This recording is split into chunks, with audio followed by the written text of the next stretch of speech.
Bonjour, bienvenue sur Mon Financier. Après une ouverture autour de l'équilibre, les marchés n'ont pas mis de temps à basculer dans le rouge, plombé d'une part par le repli de l'indice ZOO qui reflète donc les perspectives économiques en Allemagne. Alors l'indicateur a nettement reculé, il revient à 27 points donc au mois de juillet contre 29,8 en juin dernier. Donc un chiffre qui s'inscrit en nette baisse et surtout qui est inférieur aux attentes, ce qui pèse logiquement sur la tendance, puisque je vous rappelle que l'Allemagne est quand même le moteur économique de la zone euro. Le CAC lui donc abandonne 0,65% à 4321 points, mais ce sont surtout Madrid, Milan et Lisbonne qui subissent des prises de bénéfices appuyées avec des replis supérieurs à 1,5%. Alors en fait les places européennes sont victimes tout simplement d'un regain d'aversion au risque, alors que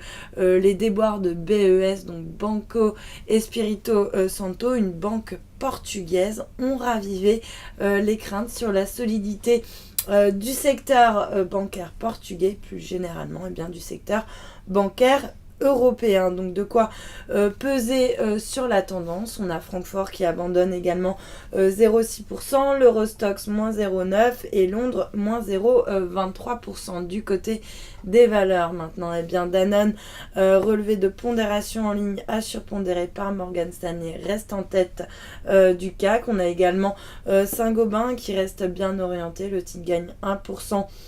Après le relèvement de Kepler qui passe à l'achat, à l'inverse, Capgemini et Lanterne Rouge plombés par le profit warning de l'un de ses comparables software qui chute donc de 18% à Francfort après avoir revu en baisse donc ses prévisions de résultats pour 2014. À noter également que le secteur bancaire français continue d'accuser le coup victime de ce regain de nervosité de la part des opérateurs qui doutent un petit peu de la solidité du secteur bancaire portugais et puis plus généralement européen. Et puis sur le SBF 120, à l'inverse, on a Peugeot qui signe la meilleure performance, portée par une note de JP Morgan qui a relevé donc le dossier à surpondérer. À noter également que Peugeot profite d'une note d'Exane qui a relevé donc son objectif de cours à 14 €, qui intègre également Peugeot dans sa liste de valeurs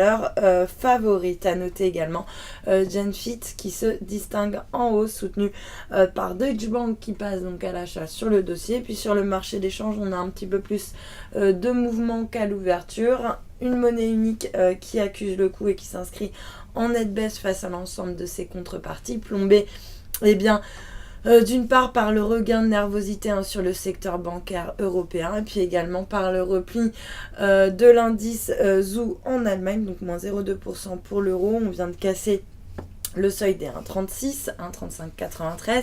Il perd également 0,2% face au yen autour des 138,08 yens. Et puis le dollar yen, lui, reste stable. On reste autour des 101,56 yens. Et puis pour terminer, l'once d'or qui, elle, profite un petit peu du regain de nervosité des marchés avec un léger gain autour des 1311 $ l'once. Voilà pour la mi-séance. Restez avec nous. Très bonne journée.